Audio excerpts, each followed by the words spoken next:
Alright, it's time for us to go back to Baker Street.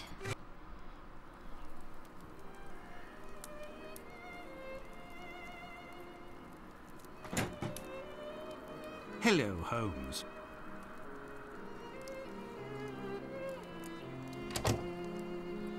Good day, Watson. Listen, Holmes, I know I should have got here sooner to give you a report on my research, but this case has led me to neglect my patients and my wife more than I care to admit. I've been able to sort things out over the last few days, and now I am ready to pursue this investigation. You don't have to justify yourself, Watson. Whilst I do tolerate you as an observer, and despite your occasional help with more menial tasks, may I remind you that you are by no means an indispensable part of this case. Oh, you tolerate me as an observer, do you? Oh, you're too much, Holmes.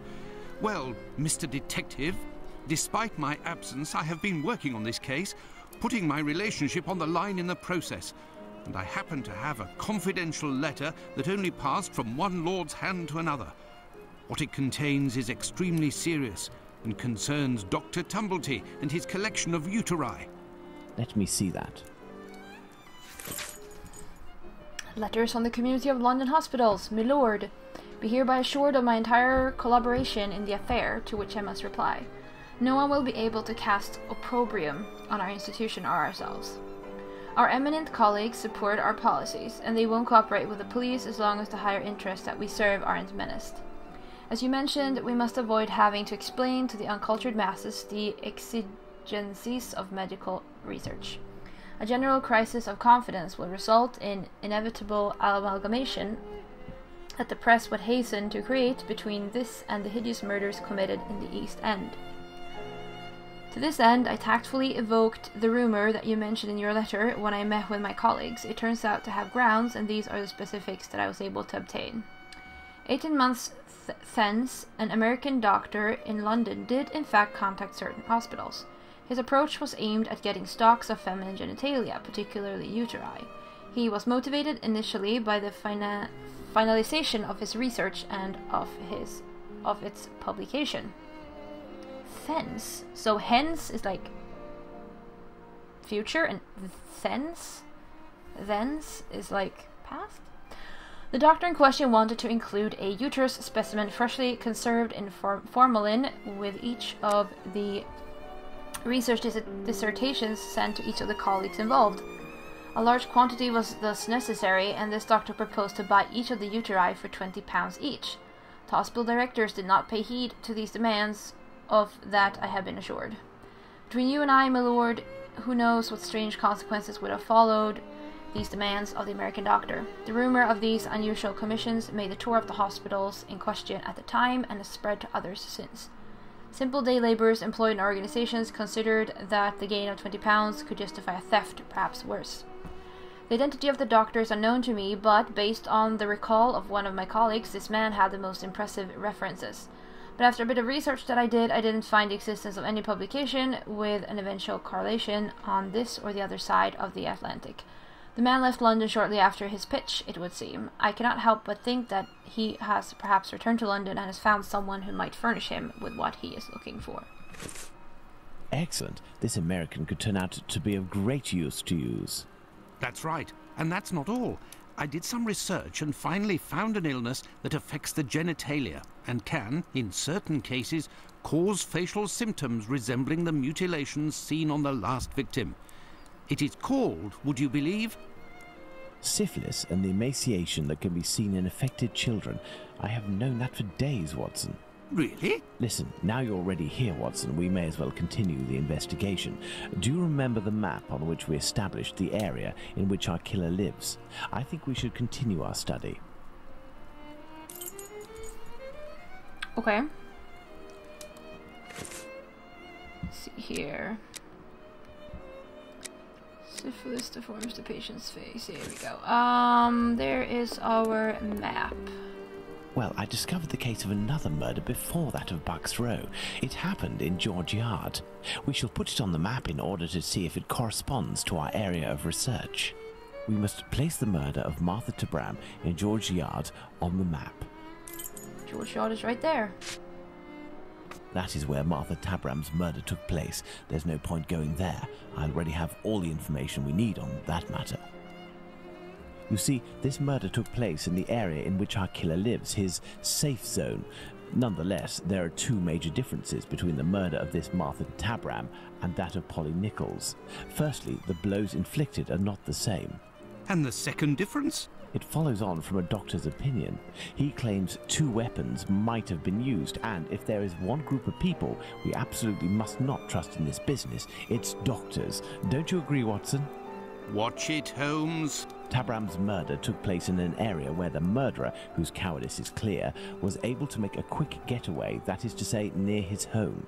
For his second murder, he would have wanted to go further afield, so the police would not link these two cases. And as for the other murders, seeing the ineffectiveness of his last one, he headed in different directions to kill his victims while still staying in the vicinity and without going any further than necessary, and all the while planning his escape. My dear Watson, we now know what this man looks like, in what area he lives, and that he suffered directly or indirectly from syphilis. Let's not forget the anatomical knowledge he must almost certainly possess. Given his lower-class background, a butcher seems very likely. However, it may be the case that the man was a butcher once, but is no longer. He might also have been a medical assistant. Who knows? That's why we need the testimonies of the other Joseph and Dr. Tumblety in order to be certain. What shall we do, Holmes? As the police's cooperation is futile and can be ruled out, we have nothing to do but wait.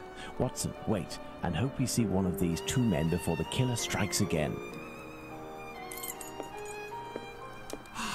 At last, a long day's work done. How are you doing, Holmes? Fine, Watson, just fine. I suppose you still haven't heard any news from Whitechapel? No, Watson. It's been almost a month now. Who knows? Our killer may have brought justice upon himself, overcome by remorse and ignominy for his actions. Not a chance, Watson. You haven't done anything about the story of a kidney that was sent in the post and reported by the papers. Why not? The killer left a message on one occasion with the intention of harming. The letter accompanying this package served no purpose other than to give value to its recipient and arouse disgust against its sender. The killer has never done anything for nothing. In order to authenticate the Galston Street message, he left an indisputable piece of evidence. Can we really say as much about this kidney? I don't know. All I know is that there are letters piling up on your desk. Isn't it time to move on to another case? Absolutely not, Watson. I think that the other Joseph is reluctant to meet me. The man he saw must certainly have put the fear of God in him, a man well known for his violence and his hatred towards Jews. There can't be any shortage of those in Whitechapel. I have hope yet. As for Dr. Tumblety... We found him, Mr. Holmes. We found him. Who's that? Dr. Bumblebee. He's been locked up by the bobbies, but they've let him loose. Oi! He was looking round like a rat who's scared of his own shadow. He's gonna do a run at years. Watson, this is our chance. The game is afoot. Let's hope that Tumblety will go to collect his trunk. As for you, my little friends, thank you for lifting this burden that has been on my shoulders for almost a month.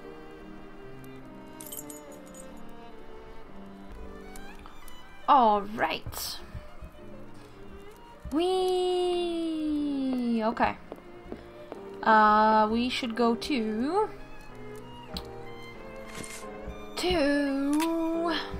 Whitechapel, to the boarding house. He is here. The doctor is here, up in his room. Peeking through my door, I saw him go up the stairs, and I think that he has a pistol. Regarding the trunk, did you do what I told you to? Yes, I jammed the lock and filled the trunk with stones. Should we call the police? Absolutely not. Go home, lock your doors, and if you hear a gunshot, shout as loudly as you can. Watson, we must disarm this man at all costs before attempting to confront him. Come, have your pistol at the ready and stay alert. Okay.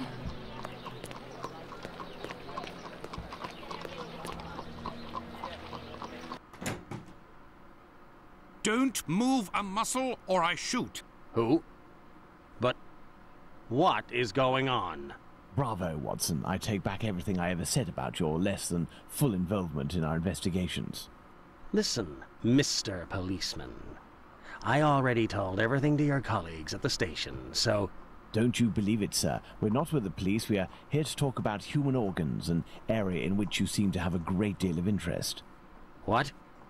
But who are you? We are the ones holding the pistol. Listen, Tumblety, tell us everything you know and you will be spared from the noose or a bullet. Have you tried to get hold of any female genitalia from someone during these past months? So that's it. You English. Listen, as it happens, I do have a collection of female genital organs which I hold dear and never miss the chance to show my friends whatever the occasion. If you knew what I feel when my eyes meet the young men's as they contemplate with astonishment and disgust this soft and flabby skin that they worship and place at the center of all their passions. Women repulse me, gentlemen. They are one of nature's greatest mistakes. Lying, haughty, and most of all, nauseating. No, sirs. Men, mankind, we are not made to soil ourselves with such animals, and it is my task to educate my peers, like the ancient Greeks used to do, and put them on the path to masculine relationships, the only kind worthy of our intelligence. My God, this man has lost his marbles, Holmes. You haven't answered my question. Did you attempt to obtain any female organs? Indeed, but a long time ago. I was living in Liverpool at the time. A few of my specimens were starting to lose their freshness. But despite the sum proposed, the heads of the university hospitals refused to accede to my demands. The fear of what others would say, certainly. I know nothing more similar to an arrogant fowl than an English doctor. Yakety-yak, always showing off in the courtyard with their haughty airs. And as soon as... Shut it, Tumblety. So, was it you who killed all of these women? Yes or no? I regret to say that it was not. If I had really wanted a few more uteri, I would have had them brought in from the United States, where it would cost me much less than here. Or I would have shown a few gold coins in the hallways of a morgue or a hospital in London, and they would have kissed my feet to sell them to me, and not taken the least risk. But kidneys are all the latest, aren't they? I think that I could find one tomorrow for less than £1. In short, gentlemen, I do not know your killer, and I don't know why he's doing that.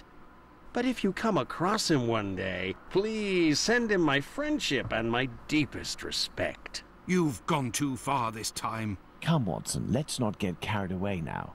Thank you for your assistance, Doctor. If I may offer some advice, you should leave England as soon as possible. Each day that you remain in this country is a risk that an intelligent man would not take. My pistol? Without that, it will be even more risky.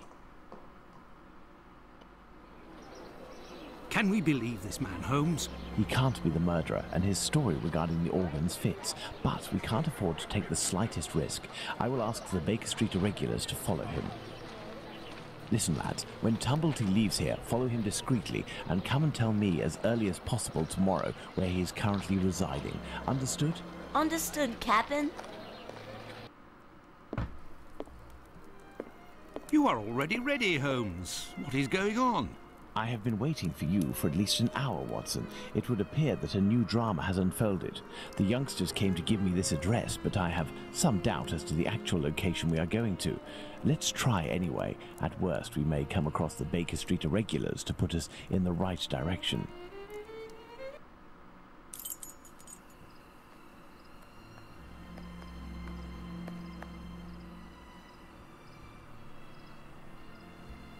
We are lost, Holmes. No, we're not, Watson. We are heading for the very street I'd hoped for, but as I wasn't sure it was this one, I've made a few big detours in order to find the right one. I'll know it when I see the name. Why, of course, Holmes. Why didn't I think of that? The great Sherlock Holmes can't... Possibly be lost? Of course not.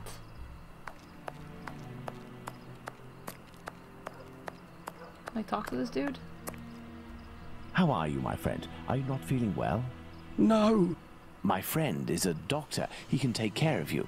Don't go there. He came here, and he... Now, Watson, take care of him. Miller's Court. Okay.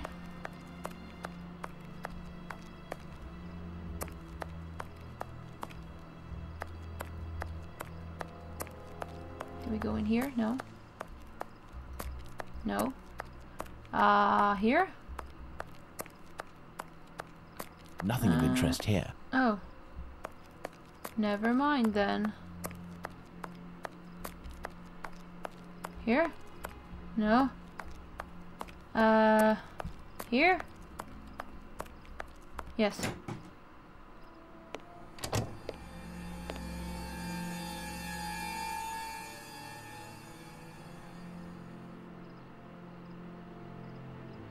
My God! What happened? Can't talk. Wait for the coppers. Are they coming? My eyes are crying. No. Go find them too, mister. I'll stay here and keep an eye out. Go! No, I must await my friend. Ah, here he is. Watson, are you there? How are you? Fine, Holmes, and you? What happened? Hello, sir. Where are we, Watson? In Whitechapel, Holmes. This must be Dorset Street. You don't seem very well. Do you need something? Indeed, Watson. Some clay, a great big piece of clay. I would ask for some wine, too, but as you know, I taste nothing but melodrama. What is over there? A trip from which you will never return, Watson. Trust me, don't go there. A trip? Behind this door? In this room? It's not strictly a door, it's more of a portal, a threshold, and what lies behind it is not the mortal realm, Watson. It is a place beyond time and space, the gift of a frantic artist who made use of his talent in order to grant us access to his world, Watson. Beyond that threshold is an abyss. Hell. The police won't take long to arrive, and the last thing I want is to waste precious time on them. Could you lead me out of this area and take me home? Okay. Let's go to Baker Street.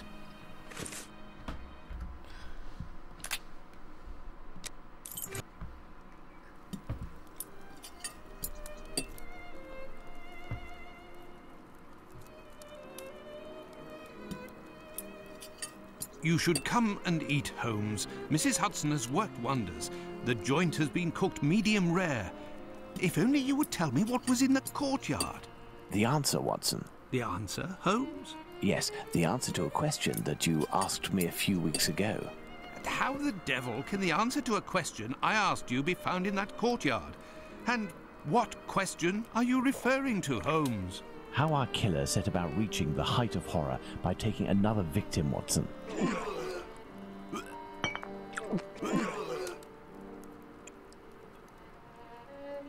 Did I not tell you that I wanted to avoid melodrama? Do you mean to say that... Yes, that's what was in that room. You helped towards the colour. All that's missing is the odour, but I shall let that pass. The mutilations almost all resulted in large removals of flesh. My photographic memory noted them all in great detail, the shape, size and location, and thanks to the softness of this clay and your medical knowledge, I believe we can attempt to determine what is missing from this lady. Don't you think we should wait for the medical examiner's opinion? Surely not, Watson. This massacre has gone on long enough. I can assure you that I will do everything in my power to get our hands on Jack the Ripper before this night is out. Okie dokie. Watson, we shall reconstruct the body of this poor woman and inspect it in detail as well. Your help as a medical man will be invaluable. Holmes, I feel a bit unwell. Well, I understand. I will manage on my own. Her throat was slit just like the others. The wound is particularly deep. Her throat was slit just like the others. The wound is particularly deep. Oh. There were incisions in the rib cage, as if to inspect the lungs. The liver was neatly removed.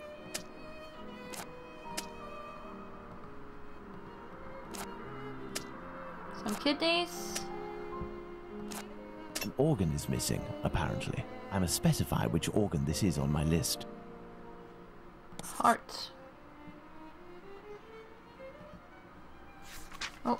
There we are, Watson. We have examined everything. The heart is the only thing missing. 2 uteri, a kidney, and now a heart. He had all the time he wanted in which to disfigure her, cut her up like a piece of meat, and yet took nothing but the heart. What do you think of that, Watson? Watson?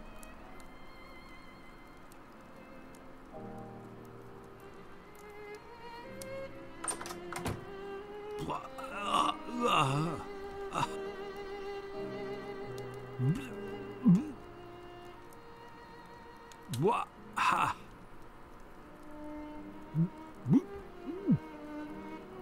I dread to think how you'd react if you saw a corpse.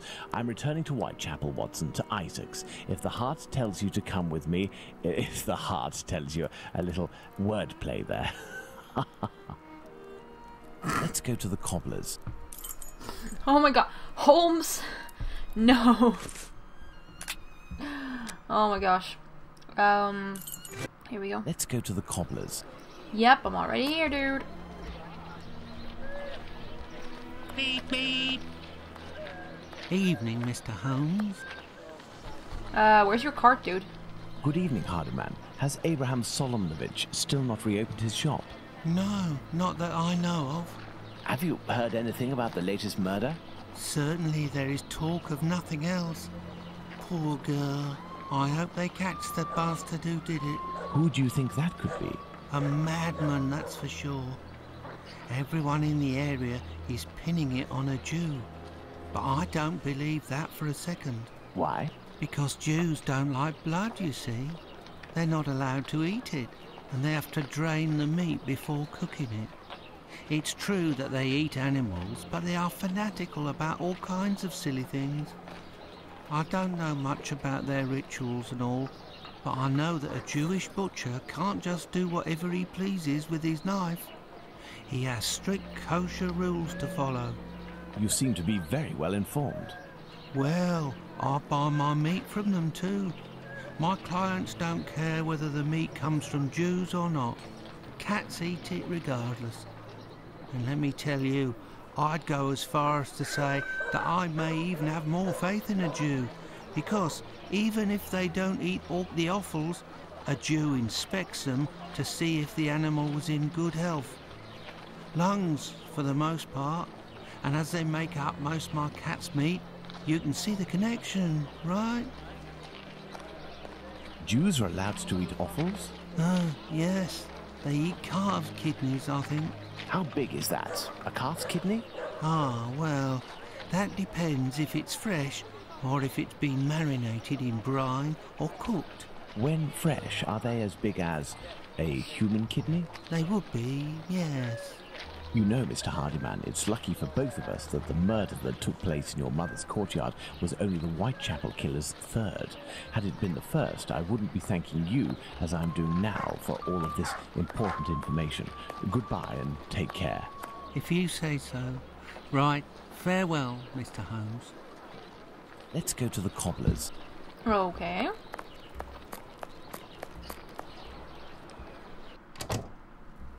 Hello. Good evening, Mr. Solomnovich. Evening, Mr. Holmes. If you've come about the business of my cousin, I hate to say...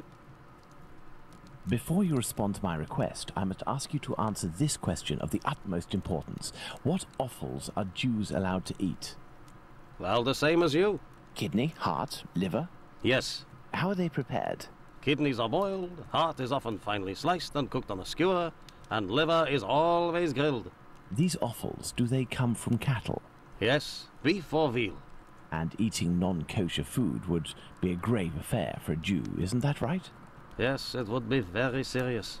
But what are you getting at? If I were to tell you what I'm thinking, Mr. Solomnovich, you would pull out your own eardrums to not hear the end of my sentence. It goes against the beliefs of hundreds of members of your community, and for some, perhaps even worse. I will ask you one last time before involving the authorities, who I assure you will be far less discreet than myself. Do you know who the second Joseph is, the Aldgate butcher, who your cousin knows from the Imperial Club? His name is Joseph Hyam Levy, but I don't know where he lives. I know nothing about him, other than he's a member of the Imperial Club on Duke Street. That street is after Church Passage, coming from Mitre Square. Am I right? That's it. Thank you. You have been an enormous help to both of us. Now, listen carefully. I need you to find 4 or 5 strong men among the members of your family who you trust wholeheartedly, and to wait here with them until my arrival, or you receive a message from me. Is that clear? But if you will tell me... Later, Mr. Solomonovich. Later. Let's go to the Imperial Club. Okay. Sure.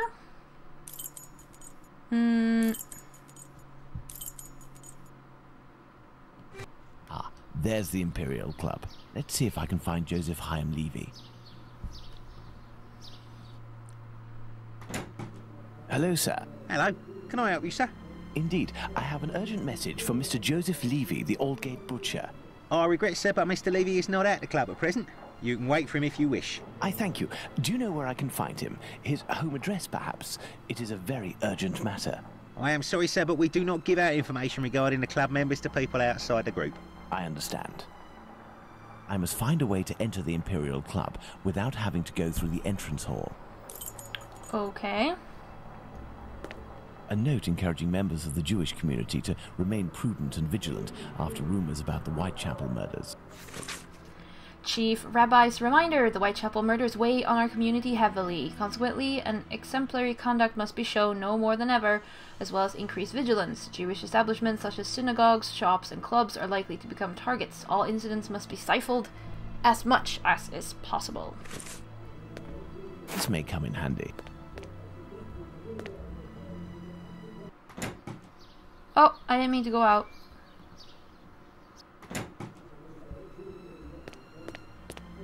Or maybe I did. Judging by the sound of voices and applause, there's a meeting going on at this very moment. I'll have to be very cautious. Pardon me, sir, but the club is only open to members. I must find a way to enter the Imperial Club without having to go through the entrance hall. Okie dokies.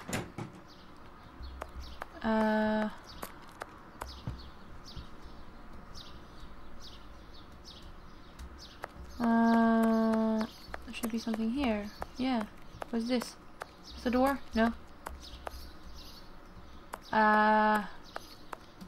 What is this? This is nothing. Nope.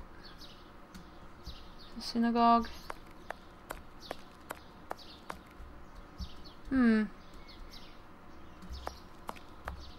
What is the other hand?